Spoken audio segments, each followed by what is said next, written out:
feel the sting of a nun's wooden spoon, the warm piss of fear, the run of blood.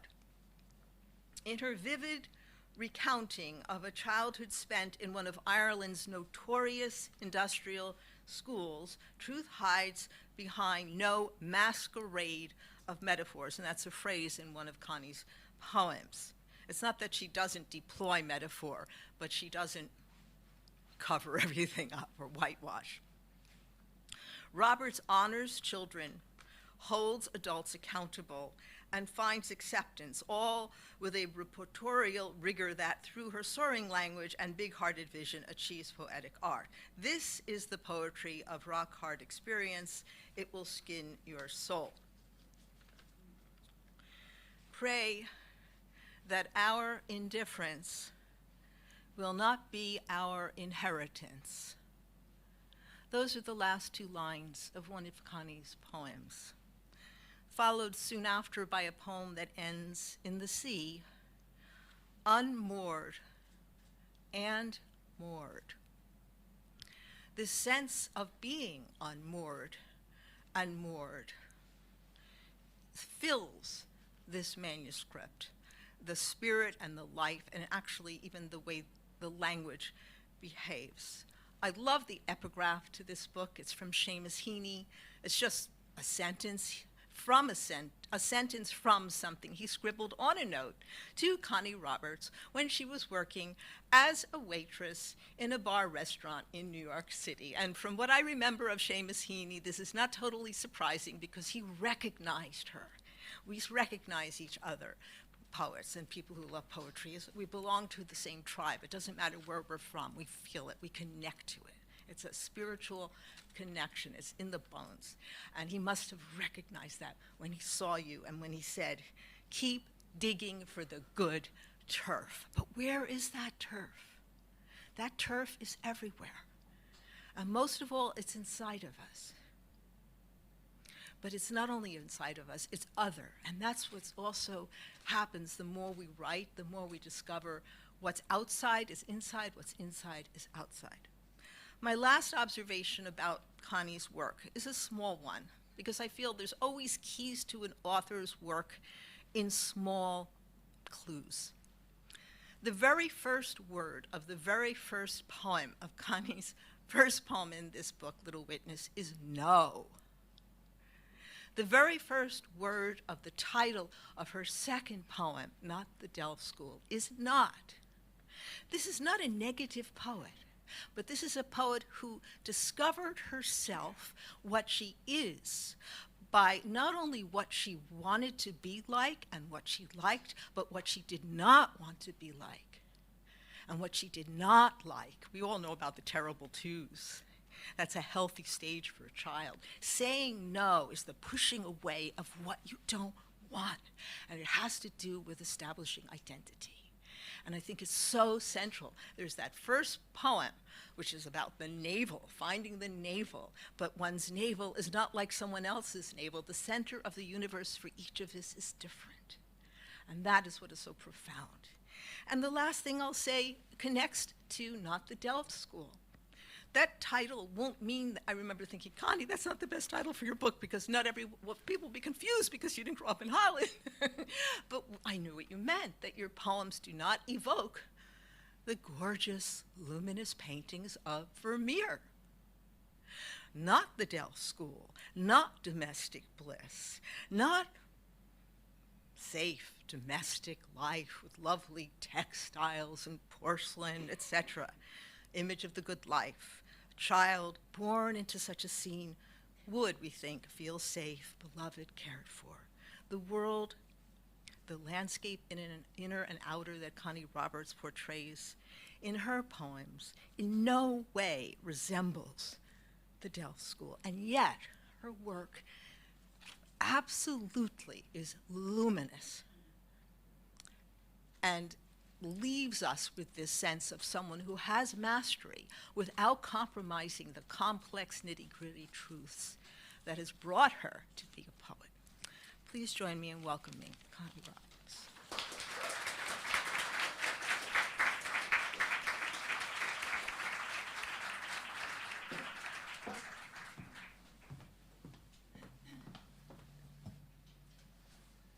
Luminous, I like that word. I'll hang my hat on that. Luminous. Thank you, Phyllis, for that lovely introduction. And many thanks to Martha McPhee for inviting me to be a part of the Great Writers, Great Reading series. I broke out my great dress for my great readings.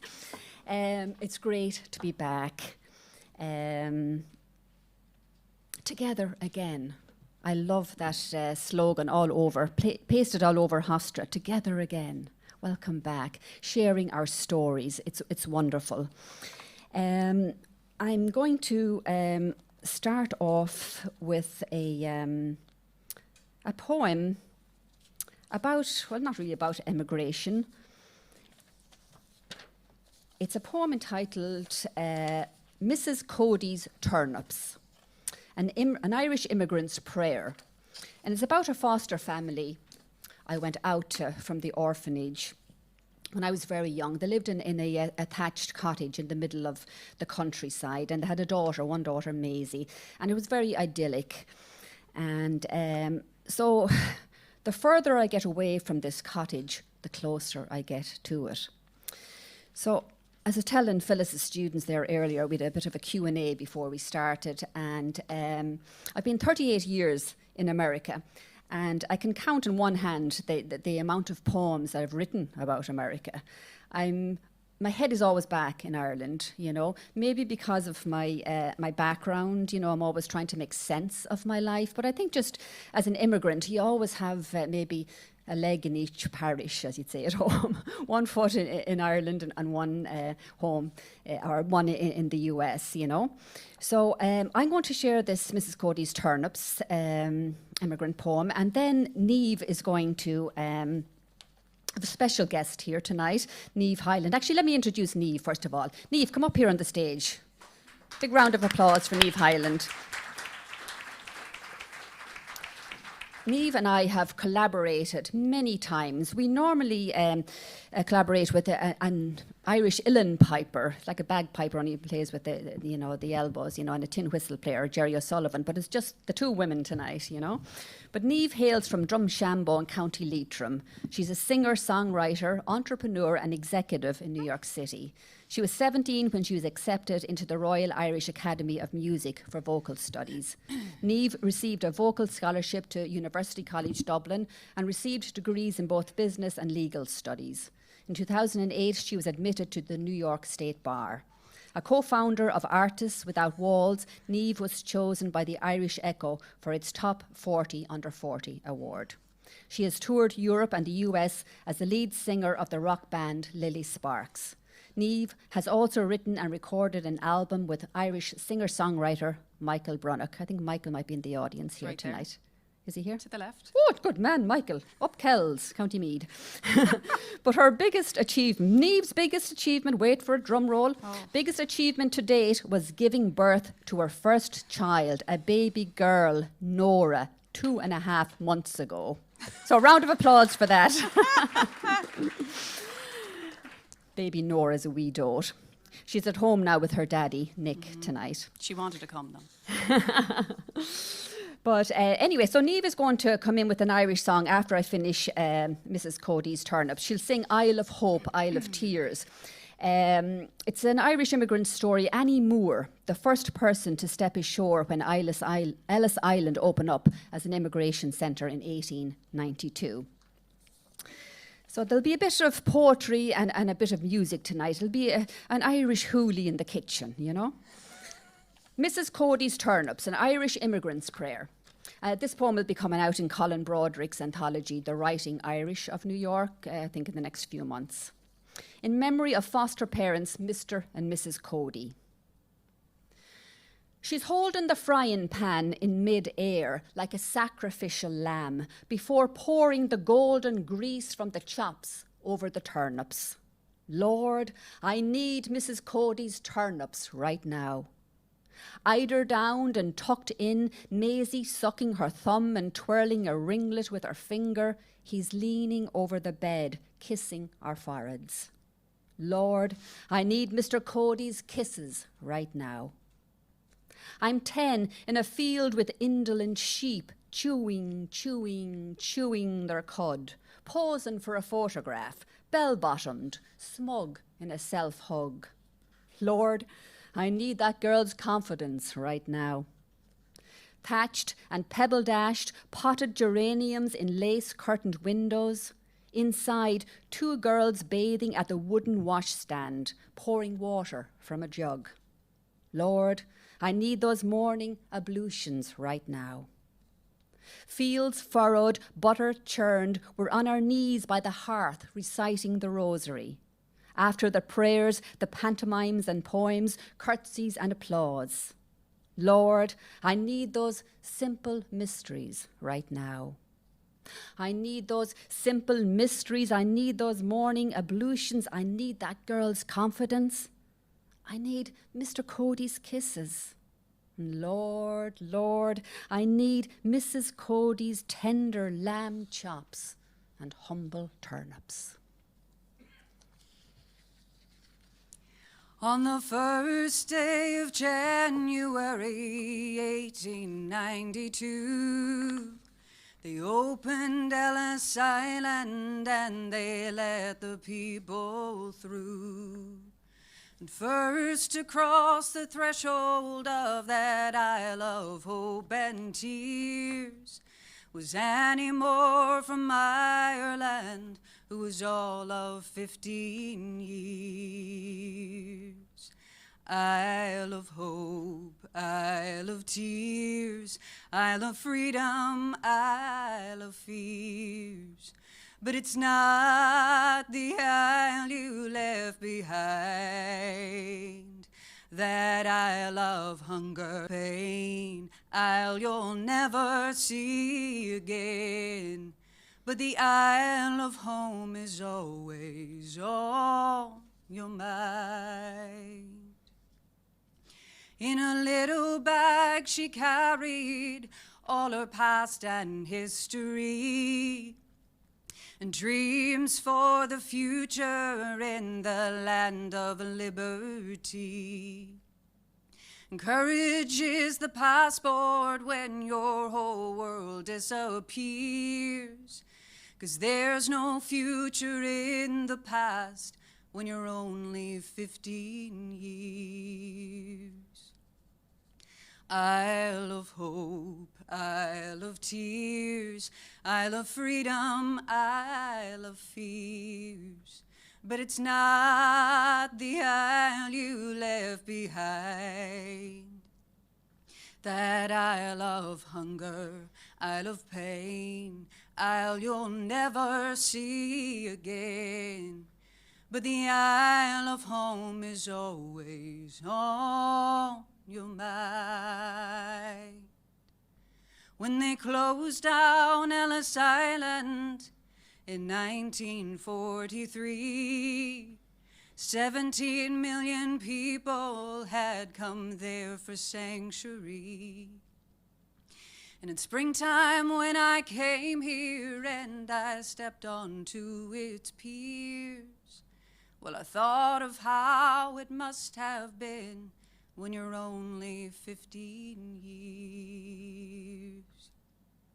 Isle of Hope, Isle of Tears, Isle of Freedom, Isle of Fears.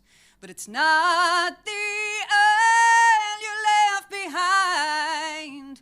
No, that isle of hunger, isle of pain, isle you'll never see again. But the isle of home is always on your mind. I said the isle of home is always on your mind. Beautiful, beautiful, Niamh. And picking up on the Isle of Pain, I'm going to open with a few short poems. They're poems that took place before I went to the orphanage in my parents' home. And the first poem is the shortest poem in the collection, and it's the title of the collection, Little Witness. It's 6 lines long, and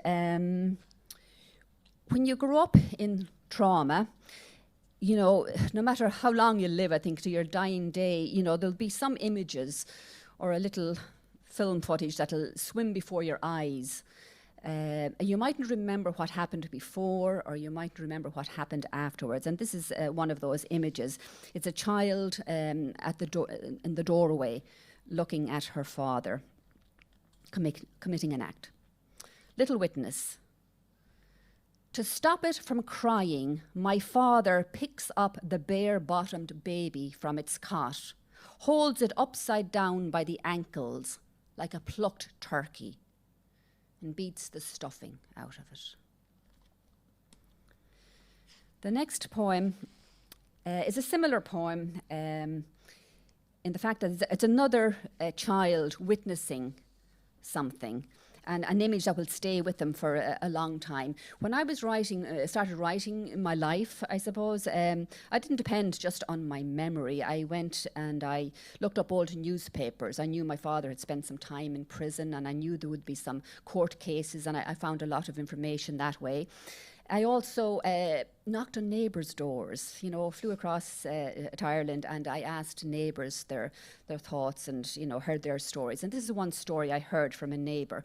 As a young boy, my mother, when my father would beat her, he often locked her out of the house. So sometimes she would go to a neighbour's barn and stay there, or sometimes she'd sleep in a ditch. She was found nearly frozen to death by a neighbour at one stage. But sometimes she would go to a neighbour's house, and the neighbour would make her a cup of tea. And this is what this young boy witnessed. Lipstick. The kind of night when branches beat against a bedroom window, or an enamel bucket clangs across a gravel yard. A knock comes to the door. A boy is awakened from sleep. Muffled voices from the kitchen, his mother's and another woman's. Clink of spoons on saucers, a poker stirring the embers. Barefoot, he peers around the kitchen door. His mother shoos him back to bed, but not before he's seen the dripping sickle of blood on the woman's white china teacup. And that woman, of course, is my mother, but he's never forgotten that image, and he's a, you know, middle-aged man, and he got very emotional, you know, relaying that to me. The next poem, another short poem, I read this in one of my classes the other day, and it's a poem entitled Earliest Memory. It's about a domestic disturbance, and about the authorities being called to my home, the Garda, the Irish police officer. And this poem I'm going to dedicate it to a student in one of my classes at the moment. She shared a poem, similar content, subject matter, drawn from her life. And we chatted after class. You know, I end up sharing this poem with the class. And after we hugged and kind of, you know, as Phyllis said about poets, you know, getting one another, like that, recognising one another, we got each other. We knew we both had come from trauma. There might be, you know, oceans apart and 50 years difference, but there's one thing in her poem and in my poem. It's about the communication that occurs in situations like this. It's not what's said, it's the body language, and in particular, the eyes, what's communicated with the eyes. There's one thing that my student said to me that after class that has lived with me and will for a while. She said, it helps to know someone else has experienced the same thing. She's only starting to write her history and that, you know. And that's often, sometimes I think, why the hell am I doing this writing, you know, about all this traumatic subject matter, but you touch people's lives. Earliest memory. High up in the air, in the arms of a Garda, his fire-lit buttons as shiny as gold foil on chocolate coins. Night, way past my bedtime. He asks if I saw Daddy hit Mammy. I drag my eyes from his kind face to my mother's desperate blue eyes, from there to my father's baleful stare, back to the face a few inches from mine and lie. The next poem I'm going to share is entitled On Looking into the Sunday Press Photo of Convent Children. This is about a photograph in the orphanage in the midlands of Ireland. There was a town's land near us in Westmeath called Bethlehem. So there was a well-to-do farmer there, and he thought he'd give the convent children a treat, and he invited us around for a party, and in his stable he set up a nativity scene. And us children, got up in our Sunday bests and drove there in the minibus. And we sang hymns and said prayers in front of the nativity scene, and then went into the house. And there was a local band there playing music, and we all got presents and ate sandwiches and cream buns and had a grand old time. But this photograph appeared in the front page of a national newspaper. And just, I was looking at the fellow residents in the photograph many years later. The poem is in two parts. The second part is about living at home with my parents. Again, when my father would come home drunk, sometimes my mother would take us children out of the house and we would go sleep in a neighbour's barn. So on looking into the Sunday press photo of convent children looking into a stable, Bethlehem, Ireland, Christmas 1970. I see Katie, palms joined, thumbs crossed, cherub mouth frozen forever in the eternal O of Gloria in Excelsis Deo. Helen, in fur collared mini-coat, bespectacled head cocked sideways like a dog, hands clasped like an old man, agog at the wax infant in the winter straw. Joseph, ears sticking out, spick and span in short pants communion suit, nutcracker straight.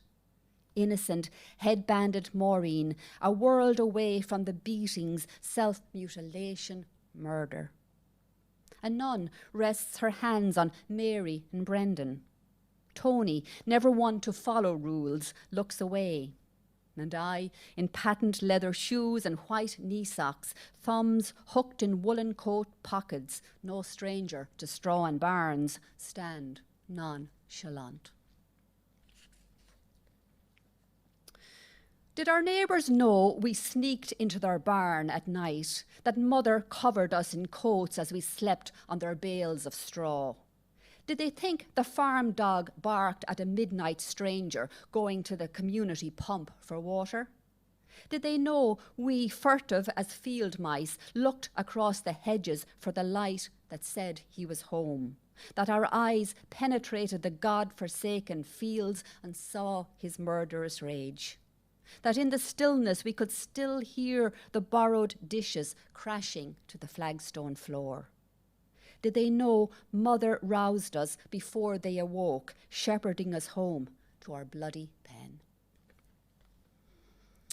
And I'm going to read one more poem, and then Niamh is going to chime in with another. We need a little bit of levity. So it's a nice, lively song. So this poem is the one that Phyllis referenced, the opening poem in the collection, Omphalos. So Omphalos is the Greek word for the centre of things, or the hub of things, or the navel, as Phyllis said. And Seamus Heaney used this word, Omphalos, to describe the hub of things in his childhood. He grew up in Mossbawn, a farm in County Derry, and the hub of things on the farm was the green helmeted pump. Everybody, farm animal and people, gravitated to the pump. And I started thinking, what was the hub of things in my childhood in the orphanage? And it's the yard, the orphanage yard. We were always out in the yard. So this is it's funny when people write reviews of this poem, that they have a more negative view of it. I think it's a happy poem, but anyway, it's about what we did in the schoolyard, all the games that we played and that. So when I'm finished, Niamh will come in with an orphanage song, or a song that we sang in the orphanage. It's a popular Irish, I'll tell me ma, you know that song, right? Omphalos. No Mossbawn or Inishkeen to take down from a shelf and leaf through. No banks of earth embroidered with ferns and bluebells. No rabbits running through the thicket, nor wrens sheltering in the boxwood hedge. My Omphalos is a pigeon grey orphanage yard clotted with kids, seesaws, pissy knickers, a clay-filled kiwi tin on a hopscotch square. British bulldog, freckled faces, conkers on shoelaces. Pig-tailed girls twirling twine-skipping ropes by St. Martha's kitchen. Jackstones, scabby knees, chinny alley marbles. And alongside the cloister, two-seater barn-red swings we ride like horses till Miss Carberry's "Supper! Supper!" Galloping from the scullery to the laundry, my brother riding piggyback, I trip. Like dripping solder, globules of blood fall from my nose to the concrete turf. My baptism? A call to bear witness, brazen. I'll tell me ma when I go home, the boys won't leave the girls alone. They pulled my hair and they stole my comb, but that's all right till I go home. She is handsome, she is pretty, she is the belle of Belfast City. She is a courtin', 1, 2, 3. Please won't you tell me who is she, who is she?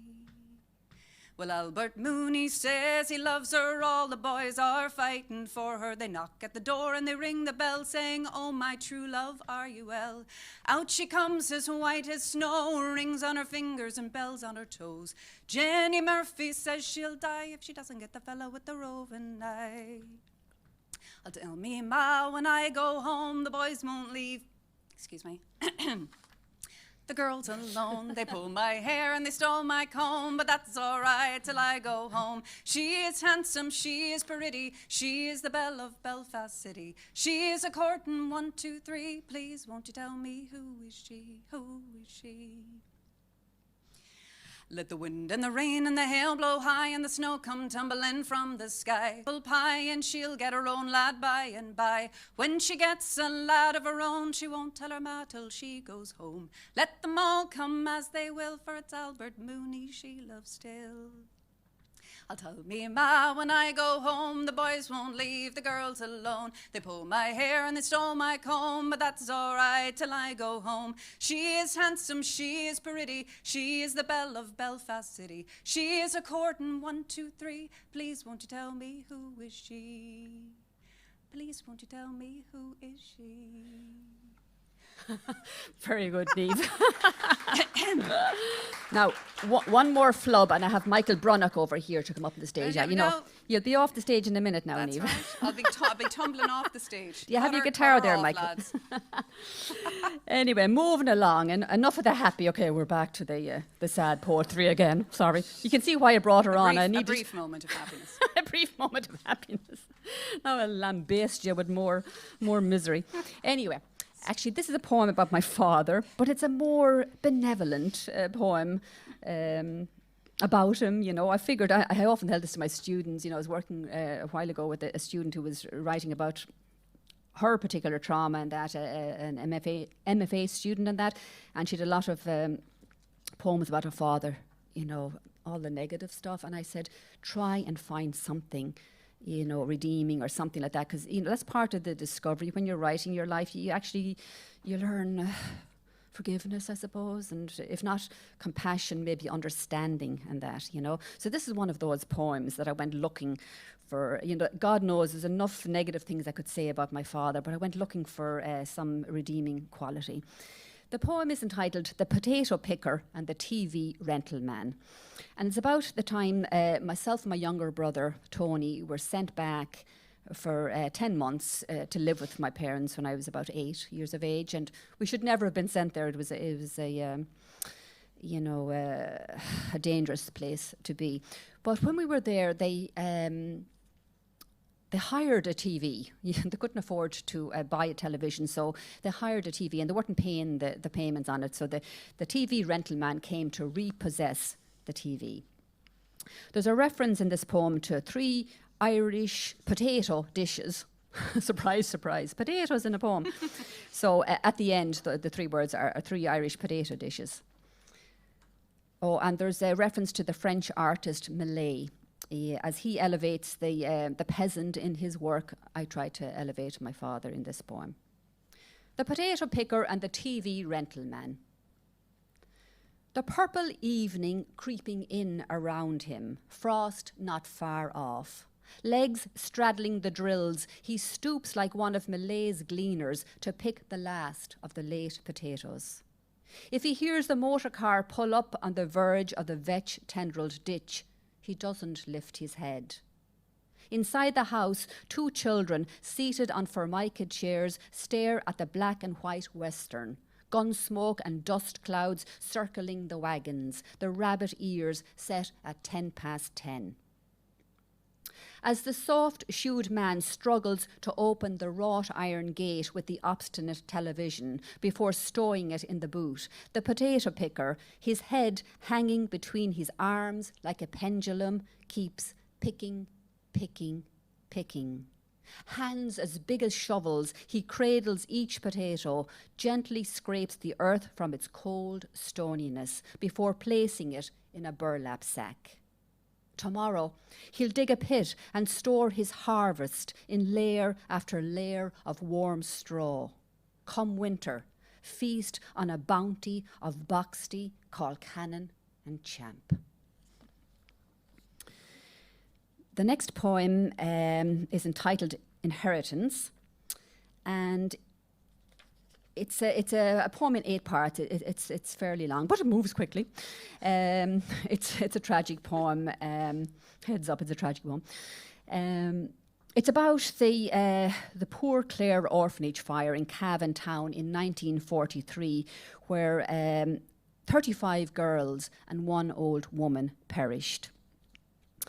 The story goes that the girls and the woman could have been saved, but the nuns decided to shoo them upstairs to an upstairs dormitory rather than have them gone down the stairs and out the front door where townsmen would see them in their nightshirts.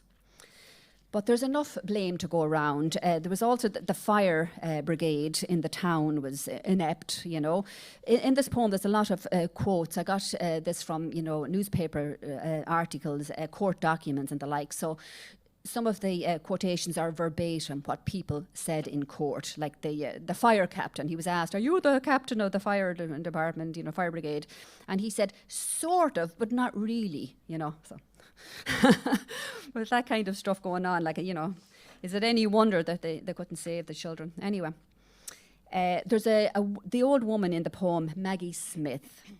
She was in her 80s, and she reminds me of an old woman that was in the orphanage I grew up in, Winifred Carberry. She was a child in the institution and stayed on as a staff member. Inheritance. In memory of the Poor Clare orphanage fire, 23rd of February 1943, Cavan. It would be easy to saccharine their deaths with morning dew. God knows it could happen to a bishop or a poet. But I won't sing of winged angels and burnished gold. I won't tell it slant. Come, let the blazing truth blind. Hard of hearing, Dolly Duffy slept through Miss O'Reilly's order to rise and go into St. Clair's. Townsmen with axes battering down the front door. Mary Caffrey's clanging keys. John McNally's. Get the children out. Get everyone out. For God's sake, get them out. The Cassidy sisters. Mona, where are you? Over here, Josie, over here. Sister Felix's, tried to put the fire out like a good lad. And the unidentified voice to the male intruders, go back down, do you hear me? Go back down. But Una Smith scrambled back up in the heat and the dark to the Sacred Heart, fingered a rosary of bed knobs till she found her. Rushing the act of contrition, Dolly placed her apron on her head like a mantilla and braved the choking smoke down the wooden stairs. The last child to exit this way, her soul's smouldering when she stumbled out onto Main Street. Maggie Smith came home. Her best years spent as a live-in skivvy for a doctor or a judge. So where else would she go? The Magdalen Laundry? The county home? Hadn't St. Joseph's been home since it opened its doors over 70 years before? Yes, Maggie Smith came home. to the early morning prayers in the coffin-cold chapel and the late-night crying of babies in their cots. Not quite on equal footing with the nuns, but a rung above their charges. Shawled and shuffling up the town for bits and bobs, a bar of sunlight soap or a jar of Bovril. Maggie Smith came home to die. Ashen-faced, the aged woman hobbled into St. Clair's. As an older girl led the younger ones in a decade of the rosary, Maggie lay down on an empty bed, a pyre of striped ticking, and waited. The lights went dead. Screams now pierced the choking blackness. "Get us out, we're smothering!" Sisters called to one another. Others crawled on their bellies to the high windows, sooty faces pressed against window panes. A girl on her knees coughed out prayers. And the polished floor buckled, wardrobes and cots demolished by famished flames. Timbers crashed, glass smashed 40 feet to the street below. 5 little forms huddled against the dormitory door. Myth be damned at the sight of the clothes burning on the back of 4-year-old Lizzie Heafy from Swords. What can be said? The Keystone Brigade bungled attempts at rescue. Hoses leaked, ladders couldn't reach, and the sort of but not really captain said it took 45 minutes to assemble a crew, 5 minutes more than it took the fire to swallow 35 children and 1 old woman. Tell me, how does that add up? But that pre-Lenten night, Cavan, like any Irish town, had its blessings too. Men beckoned children on hot windowsills to jump into their outstretched arms. Veronica took a leap of faith. Maureen slipped through one man's embrace, breaking her legs. Another fell on a lean-to shed. An ESB ladder was procured and hoisted. A GAA man and a doctor risked life and limb to reach the smoke-billowing windows before the heavens came crashing down. 36 bodies, 8 coffins, Colley's graveyard, no memorial. Children of the poor Clares, pray for us. The 13 Marys have mercy on us. Mary Barrett, Mary Brady, Mary Carroll, Mary Galligan, Mary Harrison, Mary Hughes, Mary Ivers, Mary Kelly, Mary Lowry, Mary Lynch, Mary Roach, Mary O'Hara, Mary McKiernan. Children of the church, children most pure, children most vulnerable. Kathleen Chambers, Kathleen Kiley, Kathleen Riley, Josephine Carroll, Josephine Cassidy, Mona Cassidy, Ellen Morgan, Ellen Payne, Harriet Payne, Nora Barrett, Margaret Chambers, Dorothy Daly, Frances Kiley, Bridget Galligan, Susan McKiernan, Elizabeth Heafy, Ellen McHugh, Philomena Regan, Bernadette Serridge, Margaret Lynch, Teresa White, Rose Wright. Pray for us, O children of God. Pray that our indifference will not be our inheritance.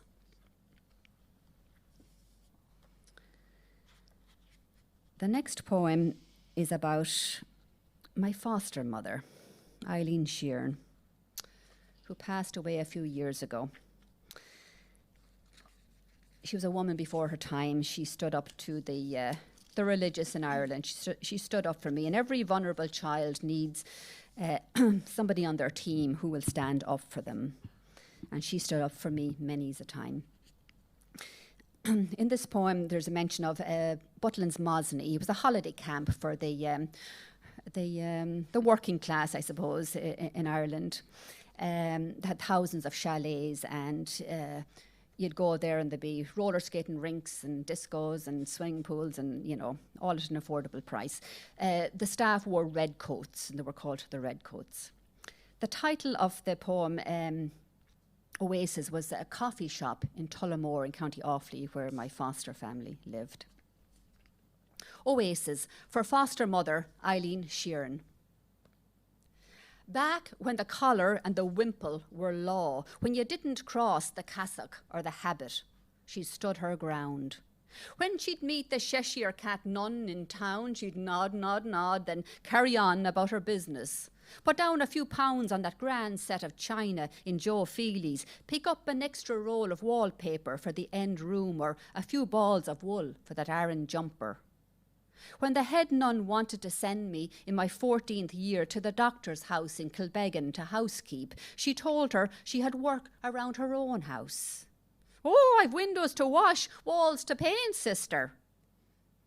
But devil a window I washed that summer, my sun-soused days spent traipsing out the swimming pool road, towel and togs under my arm, my 2.5 pence tucked in my pocket, plus a little extra for the requisite cream bun in the Oasis on the way home. When the head nun again wanted to dispatch me, despite my protestations, to my parents' home, she assured her she'd deliver me. "Oh, I'll try for myself, sister, after our holiday in Butlin's Mosney." Not a bit of her. She kept me under her red coat in her chalet by the boating lake and the sunken gardens. And when I aged out of the orphanage and was released into her care, warned, mind you, not to sponge off her generosity, to soak up my secretarial studies, be a quick brown fox, not a lazy dog, she did what any good mother would do when her pup is hurt by word or world. Put her foot on the clutch, shifted gears, pulled over to the side of a quiet road. And now Niamh is going to chime in again now, but let me set her up first of all. It's a... when I was writing my book, after my own history, I decided to incorporate other people's histories as well. You know, I thought it was a little bit solipsistic to be writing about myself all the time, so I said, let me tell other. Peter Turl is one such story. It's a tragic story, sorry. Peter... Niamh's going to sing a ballad called "I Dreamt I Saw Peter Turl Last Night," and it's to the tune of the American folk song, "I Dreamed I Saw Joe Hill Last Night," you know, the Labour activist Joe Hill. But first, let me just give you a little overview of Peter, page 90. Peter Turl was sent at the age of 8 into the care of the Christian Brothers at Letterfrack Industrial School in Galway. He suffered appallingly from the brutality of the school's regime. He actually emigrated to the UK, and he joined the British Army, and he was in World War II, and he was a prisoner of war. He was in a camp for a few years, and he said the treatment he got in the prisoner of war camp was better than he'd gotten in the industrial school. So that'll give you some indication. As an adult, Peter Turl fought to highlight the abuses that occurred in Irish industrial schools. Tragically, Peter ended his own life in 1967 by immolating himself in a London park. So in Hampstead Heath, he set fire to himself, and but as the ballad says, his work lives on. There are a few other activists mentioned in this ballad: Paddy Doyle, Mannix Flynn, Christine Buckley. They're former inmates of industrial schools and long-time campaigners against institutional abuse in Ireland. There's also one reference to "wherever children's shoes are hung." That's about in 2010 at Easter Sunday Mass at the Pro Cathedral in Dublin. Protesters of institutional abuse in Ireland hung hundreds of children's shoes on the outside railings of the cathedral. I dreamt I saw Peter Turl last night, alive as he could be. Says I, but Pete, you're decades dead. I never died, says he. I never died, says he. The Christian Brothers killed you, Pete. They lit the match, says I. Takes more than straps to kill a man, says Pete. I didn't die, says Pete. I didn't die. But Scotland Yard, Pete, says I, him looming big as Fionn. They found your charred remains that day, says Pete. I never died, says Pete. I never died. And standing in his tailored coat, his back and head rod straight, says Pete, what they can never kill went on to germinate, went on to germinate. From Paddy Doyle to Mannix Flynn, in every book and air, where courageous folk mind their past, you're sure to find me there. You're sure to find me there. From Christine Buckley to Mary R, in every march and speech, wherever children's shoes are hung, it's there you'll find old Pete. It's there you'll find old Pete. Well, I dreamt I saw Peter Turl last night, alive as he could be. Says I, but Pete, your decade's dead. I never died, says he. I never died, says he. Wow, that's a rough last note there. I love it. Great, Niamh. We're winding down now with the poetry. Only a few more poems left and one more song from Niamh. The next poem, I'm going to give my mother a little bit of airtime here. It's a poem entitled The Old Woman Who Lived in a Shoe. This poem is about, when I was in my 30s, I was wrestling with whether or not to have a child. And I went home on a trip and I said, I'll ask my mother, you know. And so this poem kind of talks about that. I had to, in a sense, kidnap my mother. My father never left her out of his sight and that, so I had her sister pick her and bring her up to her house. And I took her shopping for a pair of shoes. And that's what we talk about in this poem. The old woman who lived in a shoe. 21 pregnancies in 25 years, 3 stillborn, 3 miscarriages, 15 healthy babies, and 1 drunken husband. She didn't know what to do. And I, the middle child, 7 older, 7 younger, 7 brothers, 7 sisters, childless. Soon my eggs will shrivel. She tells me never to have children. But I see her stare at the fair-haired schoolboy in the restaurant, her lithium shakes spilling the milky tea from her plastic beaker.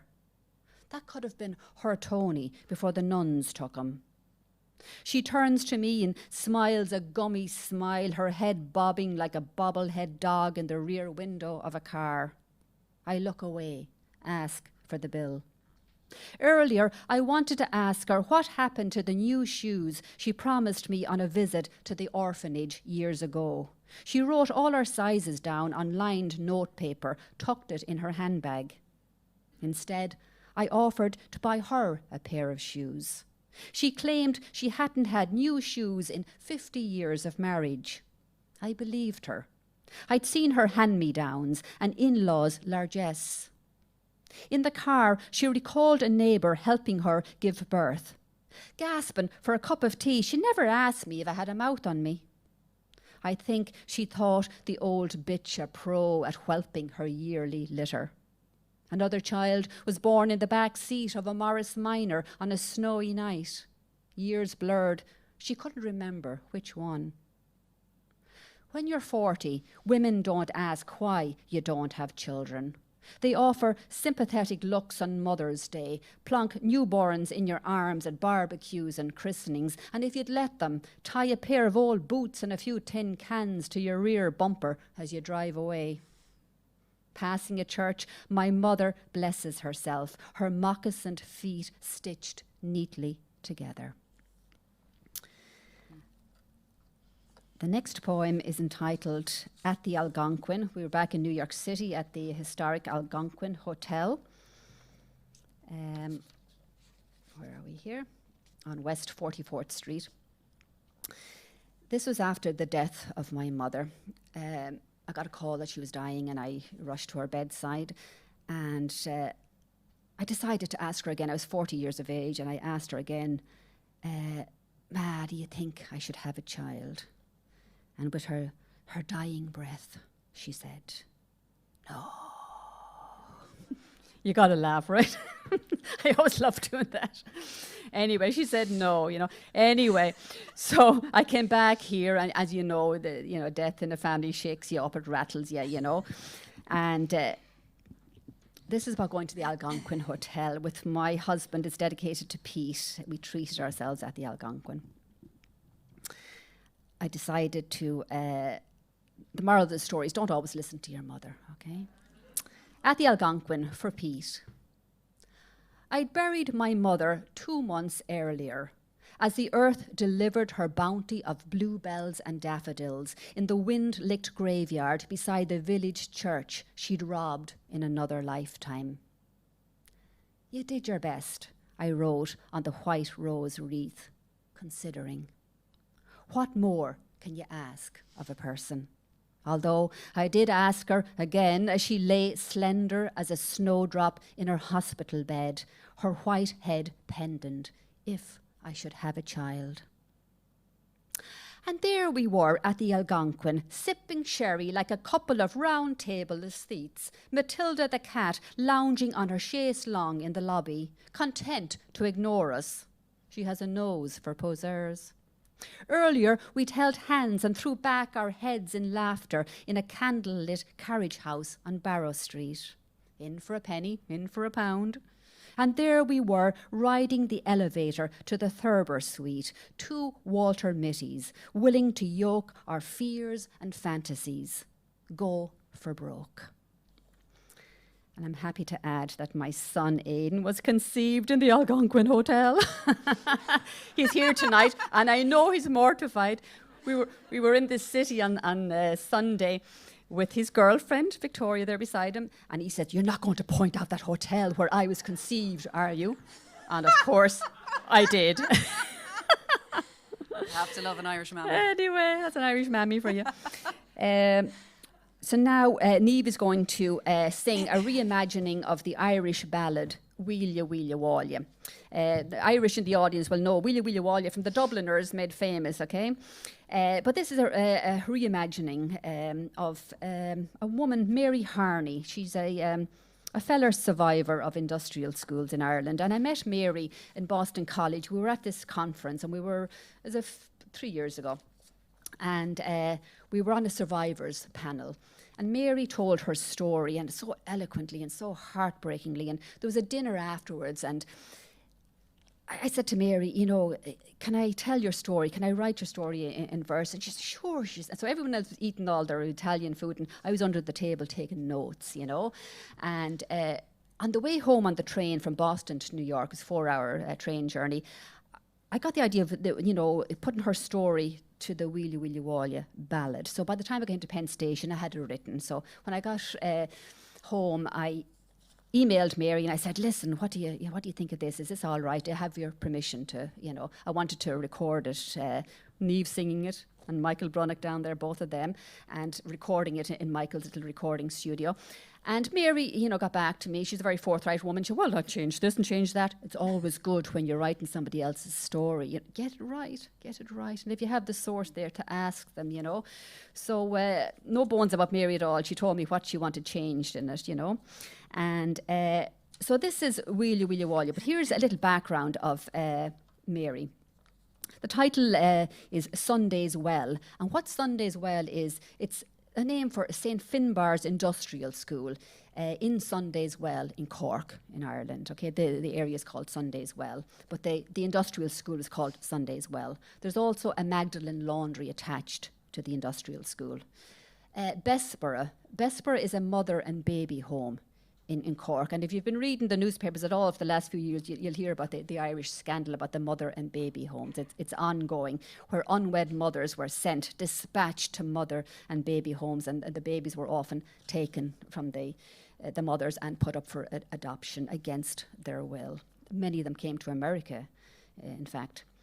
And here's a little blurb about Mary. Mary's mother, who'd spent 4 years in an industrial school, gave birth to Mary at Bessborough Mother and Baby Home in Cork. When Mary was 2.5, she was taken from her mother and fostered out to a family who abused her. When she was 4.5, she was committed by a judge to St. Finbarr's Industrial School in Sundayswell in Cork, where she spent the next 12 years. She was told that her mother was dead. Her mother, in fact, had been sent to the UK by the nuns. Mother and daughter were reunited when Mary was a young adult. And again, here's my reimagining of Wheelia Wheelia Whalia. There was a wee girl in Sundayswell, a Wheelia Wheelia Whalia. There was a wee girl in Sundayswell, down by the river Salya. Her mammy had her in Bessborough, a Wheelia Wheelia Whalia. Her mammy had her in Bessborough, down by the river Salya. She knit her a bonnet and a baby grow, a Wheelia Wheelia Whalia. She knit her a bonnet and a baby grow, down by the river Salya. The nun threw them in the mammy's face, a Wheelia Wheelia Whalia. The nun threw them in the mammy's face, down by the river Salya. She won't be needing these where she's going, a Wheelia Wheelia Whalia. She won't be needing these where she's going, down by the river Salya. As the car pulled away, a Wheelia Wheelia Whalia, and the baby cried for her mammy too, down by the river Salya. 3 loud knocks came a-knocking at the door, a Wheelia Wheelia Whalia. 3 loud knocks came a-knocking at the door, down by the river Salya. 3 Gardaí and a High Court judge, a Wheelia Wheelia Whalia. 3 Gardaí and a High Court judge, down by the river Salya. Are you the nun who gave away the child, a Wheelia Wheelia Whalia, who wrenched her from her mammy's arms, down by the river Salya? Yes, I'm the nun who gave away the child, a Wheelia Wheelia Whalia, and I'm the nun who'll do it again, down by the river Salya.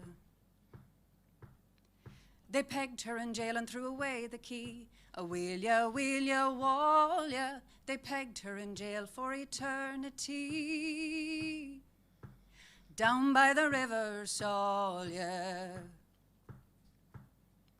Mammy and baby together again, a Wheelia Wheelia Whalia.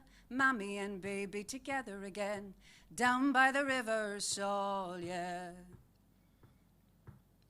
Now there's no wee girl in Sundayswell, a Wheelia Wheelia Whalia. There's no wee girl in Sundayswell, down by the river Salya. Thank you, Niamh.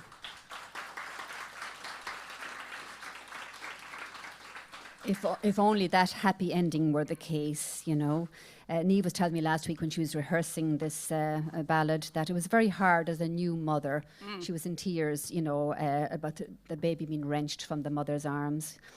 My final poem of the evening, and then Niamh is going to end with a happy tune, The Wild Mountain Thyme. I want you all to join in with that. But first, a poem. This is dedicated to Aidan, After mortifying him, my son, earlier on, now I want to, make up for it. It's the final poem in my collection. It's entitled Campground, the Adirondacks. My husband has an RV, a motorhome, and he loves to traipse us around the country every summer. And I'd rather be in Tuscany or someplace else, but we have to go on this motorhome. Anyway, this is up in the Adirondacks, in the campground. It's a nod to W.H. Auden's, if you're familiar with his work, show Saturday. So it's a chock-a-block with imagery. Campground, the Adirondacks, for Aidan. Crouched over bicycles like jockeys at Churchill Downs, helmeted boys traverse the wooden bridge in 2s and 3s.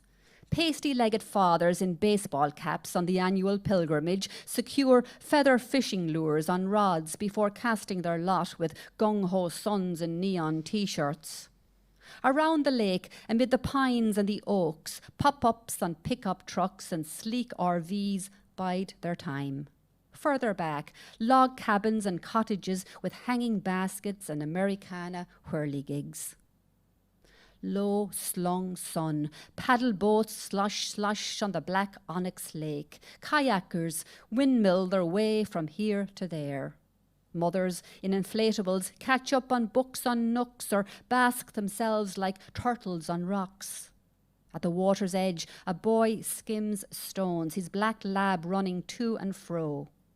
And here, an old-timer in a lawn chair, as still as Abe in D.C., staring at nothing in particular.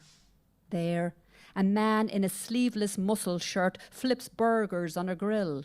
A family plays cards around a gingham picnic table. Hackles relaxed, a wife laughs at a joke her husband makes. Suspended in air, a disco ball of midges. Higher again, a hawk freewheels. By the front gate, a formidable woman, the spit of Madeleine Albright, in shorts and Argyle knee-highs, directs traffic with a paddleboard. Your kid got a helmet? Can't ride no bike around here without a helmet. Her first act as secretary of the lake. Over by the horseshoe pits, boys pull vintage cap guns from imaginary holsters. Bang, bang, you're dead. Close your eyes. Listen to the barking dog, the tinging of a distant hammer. Smell the wood smoke. After the fishing, the hiking and the swimming, after the trolley buses to and from Saratoga, there'll be blazing fires and tiki torches, hot dogs and hamburgers, and if you're really good, a sundae at the pavilion. Campers will gather round fire rings, lean in to roast marshmallows on twigs, filling the silences with remember whens. The lucky few will launch sky lanterns into the night. But after the catch comes the release. Rigs with names like Conquest, Greyhawk and Safari will lumber back to the leaf blowers and the lawn worship, the strip malls and the bumper-to-bumper. Back to the clabbered houses with barn stars and post-mounted mailboxes with little red flags.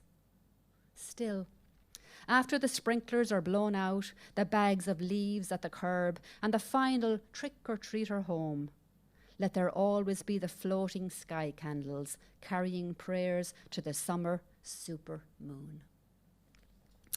And Niamh is going to send us off on our merry way with a nice, happy tune. Take it in, Robert. The Scottish-Irish folk song, Wild Mountain Thyme. Will you go, lassie, go? So those of you who know the words, the lyrics, chime in, all right? Take it away. Oh, the summer times are coming, and the trees are sweetly blooming, and the wild mountain thyme grows around the blooming heather. Will you go, lassie, go? And we'll all go together to pluck wild mountain thyme all around the blooming will you go, lassie, go? I will build my love a bower by yon pure crystal fountain, and all around the bower I'll pile flowers from the mountain. Will you go, lassie, go? And we'll all go together to pluck wild mountain thyme all around the blooming heather. Will you go, lassie, go? If my true love, he won't have me, I will surely find another to pluck wild mountain thyme all around the blooming heather. Will you go, lassie, go? You're sounding good. And we'll all go together to pluck wild mountain thyme all around the blooming heather. Will you go, lassie, go? Will you go? Come on, Connie. I'm going, all right. We've held you hostage long enough. We're going. You mean like that, Roberts. Thank you all so much. It's been a blast. Give It's a been booyah bus wonderful. for Thank Connie you. Roberts.